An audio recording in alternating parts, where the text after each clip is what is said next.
جرينا خيفوا فافني خيفوا تجرادو فتشاخي بيتي ميرا كيسا غاليرا ميرا كيسا غالي جرا أنت في مينا دقيقة دقيقة تكناس أمو isi baasi deebisi fati baasi deebisi dhagaan jirtu Oin baasini haa dhaggeeffattu boo dhagaan jirtu baatee adeemtu mana isin keessan jirre mana innee keessan teennu teettee dhaggeeffattu maal odhata kun Lubbuye baay'ee si kabajne Lubbuye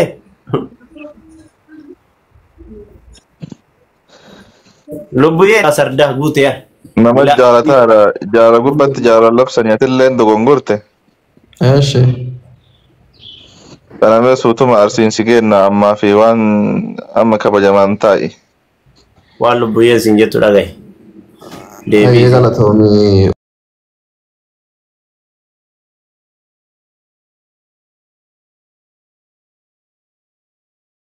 an akka dhiiraa miti beektaa dhiirri ammaa si busheessitee maqaa si balleessitee maqaa sitti dhoobdee samboodhaan ofitti jajjii ofitti tuulti.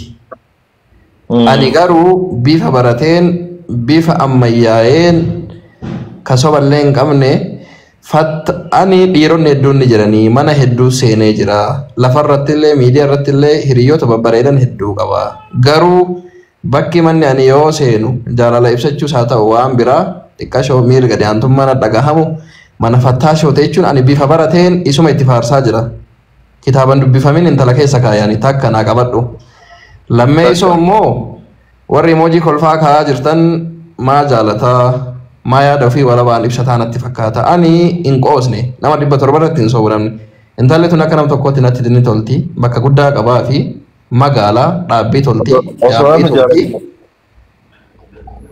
yaadee ture garuu immoo jaalala zamanaa ni beeytanii jarjaraa waraabessaa gaafa ciniinaa jedhan beeyte ani akkuma dhufeen waan qabuuf hin qabne illee of keessaa gadi arraaggafee yoo soon fixin bar hasbaa kiyya qilleensarra na hambiste jechuudha. Homaan jaalachuullee jira qabuullee jira wallaahi namoonni 700 asirra jiran kuni ka beekuu qaban ka walillee dhageessisuu qaban fattaan moohamuu jechuun immoo ani akka moo'achuutti amana.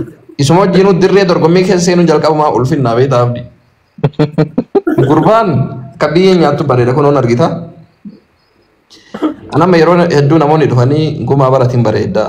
Intana yaamraal naan jedhu. Garuu waan namoonni naan jedhan sun yoo fattaa kana bira argu yaadadha beekte. So gurbaan rabbi bareechee rabbi dhaabii fi dhaabbata isaallee tolchee ammallee rabbiin isaa haa dabalu. Isa injifachuu qofaa miti isaan injifatamuulleen ulfinna. Namni dirree fattaa waliin seenee injifatamee biraa bahe namoota kaawwan akka rashanu shakkii takka hin qabaatin abdi. Akkam. So kanaaf qabsoo addaa geggeesse naamti isaa baay'ee dafaaridhaati. Onnee baay'ee qabda. Yaa maal goona reegaa. Bar Oromoo akka fatii bareeddu barbaadne dhabne bar lafarratti illee miidiyaa kanarratti illee dhabne itti dhiifne arafaatti illee isa malee kooraan feetu. Lubbuu kottu seenati. Ani ajaa'iba rabbi kana fattaa kana gaafa takka jedhee argu makiina isaa of argee beekta. Yeroo hedduu nama waa oofu yookaan nama waan qabu fakkaatu itti dhiyaachuu yeroo na fudhata. Akkanuma achi ilaaltee beekta nama mirqaantuu fi nama jibbitu jiraami. Sababaan ga'e. Abbaan achuma laalee gara bifaatiin miira gadi aantummaallee na dhagahamu san hundaa ilaalcha keessa galcheellee natti toluu isaa filadhe beekte. Bakka gurbaan uf ta'uu irrallee darbee uf keessa gaffagaate beekta kiiloomeetira 200. Na hoowe boyisu. Namni immoo gaafa uf ta'ee bareedee beekta. Akkan. Akkasii gabaabumatti warri gumaa injifatatanii abdiin eegaa turtanii geemin el kilaasikoo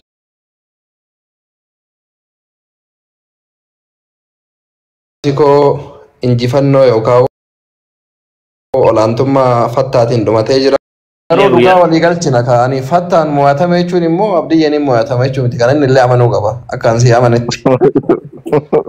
Injiraan abdiyyeen illee. Darbii walii yaate. السلام عليكم ورحمة الله وبركاته. وعليكم السلام ورحمة الله تعالى وبركاته. دينكم Bumak ya lenja fakina ma. سيجرا سلا سيجلا ودا تكو مسمار كلاش نجلا غودي Fati jannati zanni aaye beeta. مالك Fati shaaki ya inja aladhalle in kabajalle deebi itinin deebi harkarraa wal nyaanne.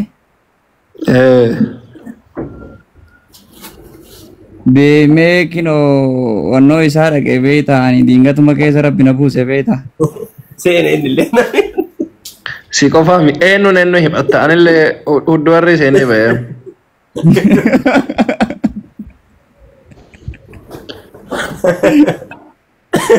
ante dirree seenee dirra kophan naamisa walla Lolatti illee hin fufne beeta hin kufeeti amma ani keessaa duubatti eeguu barbaada. ila dhageeffadhu siima abdiyyee kiyya baga nagaan dhufte illee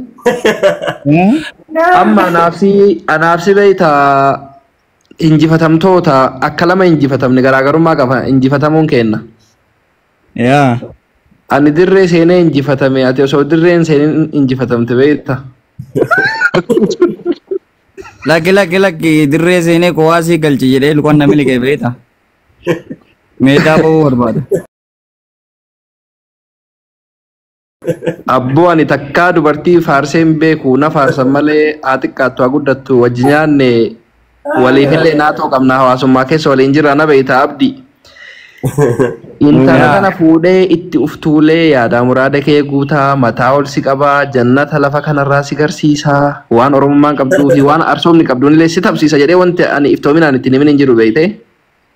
Yaa kana. Ayyee jettee lubbuu kiyya jettee maali jettee na tuultee dhumarra obboleessa kiyya.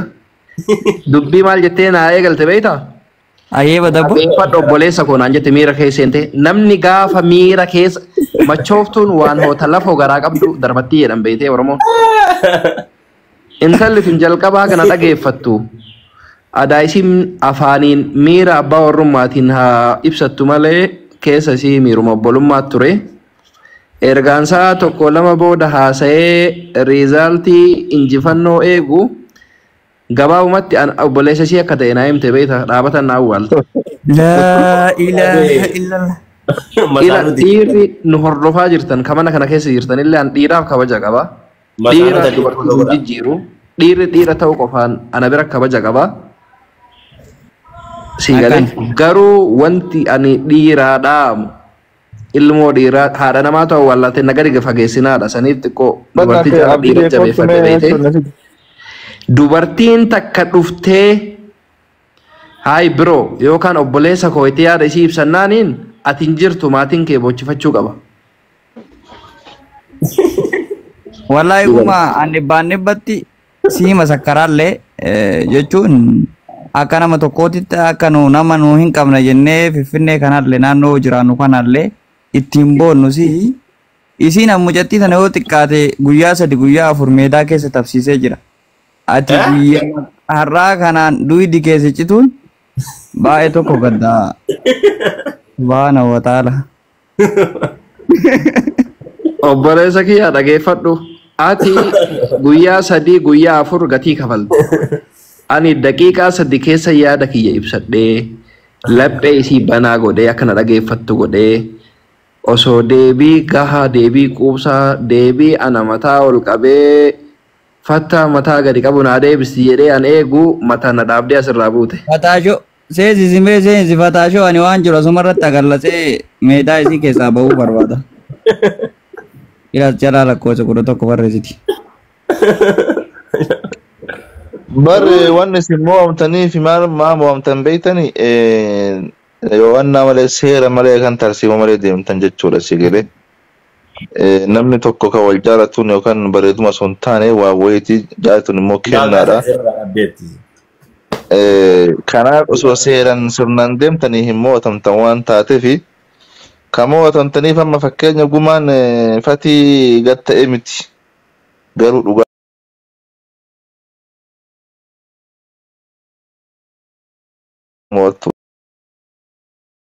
Garuu mucattiin poostarii taappellaa yookaan mana rifeensaa yookaan mana nyaataatti laxxafasan nu goote jedhi.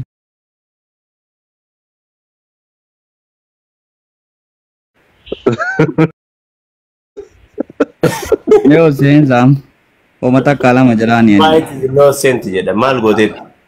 lakki lakki meedama keessaa bahuu fi malee waan biraatti miti fatii kiyya ilaanii harka lamaan Seenuu diddee bara antiniin seensisuu diddee maayitiin gattukaa jira. hojjattiin nu shawwaddi malee onneen isii Garuu abdii dhugaa dubbachuudhaaf osoo dhimmichi kun fattaa ta'uu baatte ani nama abdii muru osoo hin taane nama abdii muru irraa abdii muru ni beekta. Qabsoo hadhaayaa fi gatii kamuu kafalee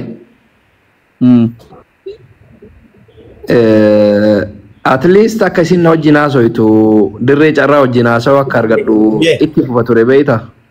yaa Waanguliitii bochaa gadhiis seensisuu diddee maayitiin maal? Intalli akka biyyee nyaattu uffataa jaalatti namni osoo qubna gaarii waliin haasoo hin jidduun biroo nuun jedhe hagamta akka bakka isaa qabdi ka jedhullee deebiin arganna. Ani immoo waan na ajaa'ibu keessa jaarsas fakkaatee abbaas fakkaatee obboleessas fakkaatee jaala kana taa'ee kan dhukkee nurraa kaasaa jiru Arafaat caalallee abdiidha beekta. Maal isin godhe? Asiinsi hafarsaa nama jaalala beeku ka egaree isiitiif ta'u ka jireenya isii jijjiiru ka gammachuun jiraachisu jedhee fattaa'edha beekta. Harka bitaatiin immoo afaan kana daa'ima dibateetu maan itti haasaa barbade. Isima garaafatii onnee yaa ila abdii kiyya dhiifama naa godhi malee abdii culullee nuti lama dhabuu hin qabnu sii galee.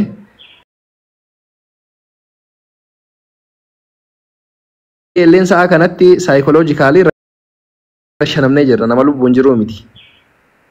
So nama dhabuu hin qabnu jaalalti carraadha jaalalti hireedha bakka nama dhaabdu hin beekanii isinillee rakkifadhu. Waaqayyo ta isii caaltu yookaan ta akka isii isin haa hiruu jedhii nu jajjabeessi malee egaree isiitiif jaalala dhugaa kan kennuuf bakka guddaa kan qabuuf fattaadha jettee nurratti tuultee yeroo lammaffaaf dirree salphinaa kan dhaabu ani nayyamu jechuudha. Guyyaa sadii shawwadamee guyyaa sadii onneen tiyya na cabee rabbumaa jedhaa qullaan hangalchina moo'inatti hidhaati. Ufurra garagala jedha malee an haala kanaan aman baay'ee miidhame garuu in dogongoree meedaa fatii seene achi luina miliqee keessaa bahuu barbaada amma bakka. Mana fatii seentee kan mormi sin miliqin obboleesso.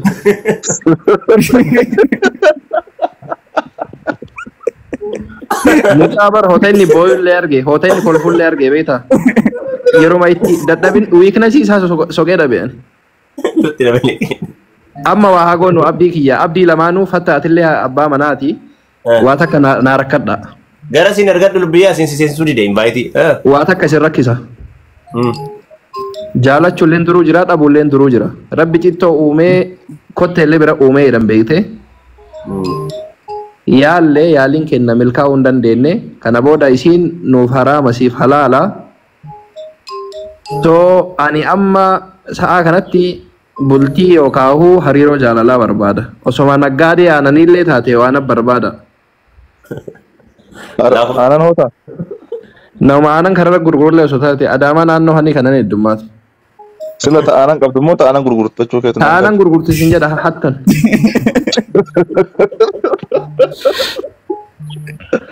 An ta'aanan qabdu ta keessaa hootu si ergaa hoota? Nama rakkatettiin kolfinaa rakkoon harree duubaan nama dhaabdii. Dhaga'i. Aanan qabdu si erguu hoota? Naannoo haala san jedhu. Aanan barbaadu. An obboleessa kiyya natti hin qoosin. Amma waa lama soomaa jiraani. Afaanii garaa qullaa jira. Nani de invaayitiin. An amma sa'a kanaan xiiqii keessa jira sii galee saayikoloojikaalii miidhamuun barbaadu. Amma waan rakkoo qabu maali beektaa guma dhugaa dubbachuuf shamarri teen jaara gubbatti baay'ee sodaattudha. Arafaa jechuun nama fakkeenya guddaa nama ta'uu deemaa jiru.